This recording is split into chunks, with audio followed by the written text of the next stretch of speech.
انسان او د انسان د انا جنگ دی په ډوډۍ باندې د ټولې دنیا جنگ دی په ګرجو کې فیصلې د دنیا وشوي په جومات کې د ایمان په رڼا جنگ دی.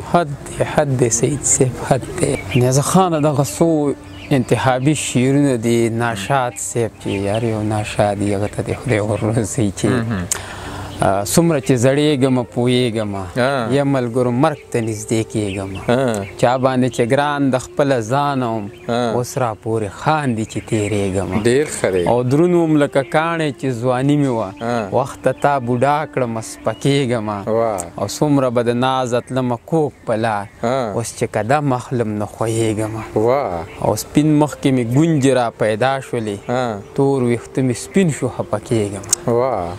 او دغه څو شعرونه نورم د چا انتخاب دي چې ته راته ووایه چې یاره سړی چېرته لاړ شي د نفرتونو د دې ښاره سړی چېرته لاړ شي زرې زرې شي ټوله ورځ د شپې نه ښه روده شي هیر بېوسه مزدور کاره سړی چېرته لاړ شي او بچي د خوار چې په مړه ګېډه روټۍ پې وخوري دغه یو څو پیسو دپاره سړی چېرته لاړ شي. ډېر ښه دی.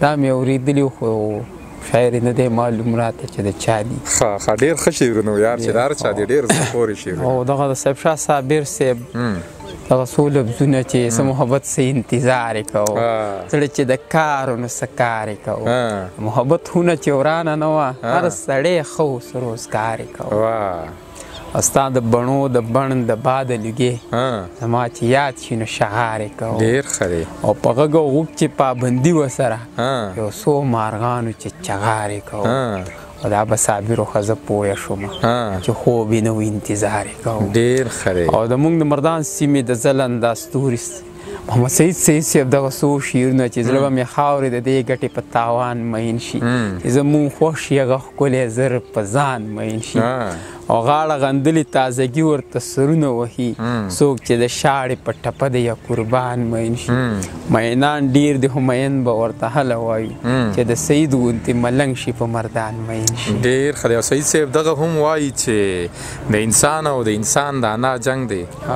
په ډوډۍ باندې د ټولې دنیا جنګ دی. حد دی. د انسان او د انسان د انا جنګ دی په ډوډۍ باندې د ټولې دنیا جنګ دی په ګرجو کې فیصلې د دنیا وشوي په جومات کې د ایمان په رڼا جنګ دی.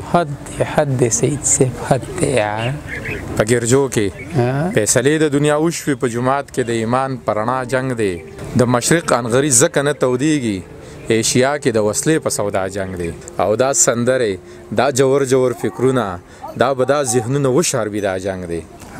حد دی سعید صاحب حد کړه. صاحب شاه صابر صاحب شعرونه دې راته ووایي نو صاحب شاه صابر صاحب وایي چې په دردېدلو تړقېدلو څړیکو ستا د یادونو وظیفه کوم مینه منم خو پښتو نه ماتوم ستا نه بغیر به ګزاره کوم. صابر صاحب په دې شعرونو دې ما ته خپل دوه درې شعرونه رایاد کړه چې د خپل غرور په دریاب مه ګډېږه د وخت پیرغونه بیا به لار نه مومي او زړونه به ډېر تا ازار کړي وي خو د دې ازاره به بازار نه مومي او ټیک ته چې زه به هم اوتر یم ته به هم ګورې قرار نه مومي. ډېر ښه دی. د یار د کلي د کوڅې مازدیګر ما لیونی کې لیونی مازدیګر د یار د کلي د کوڅې مازدیګر ما لیونی کې لیونی مازدیګر ما په جنت هم بدل کړی نه دی د محبت ته مې کدې مازدیګر سم د ماښامه ته بې ونیومه تا راته کړی وې خیرې مازدیګر رقیبانو بوږدې نه ویرېده مونږ چې شو یو بل ته نږدې مازدیګر ځان یې ستایه د ځان صفت یې کوو زما غزل یې ماته وې مازدیګر ځان یې ستایه د ځان صفت یې کوو زما غزل یې ماته وې مازدیګر زمونږ کوڅې ته دې کاته روان وې زما ساویره ما لیدې مازدیګر. صابر صاحب دغه هم وایي چې کله خبر دی څوک دې ونه ویني مزه سحر دی څوک دې ونه ویني په دې شکمنه بلۍ مه ودرېږه وخت مازدیګر دی څوک دې ونه ویني او په دې کوڅو کې مخامخ صابره د جانان ور دی څوک دې ونه ویني. زما د هر سړي نه یېرې کېږي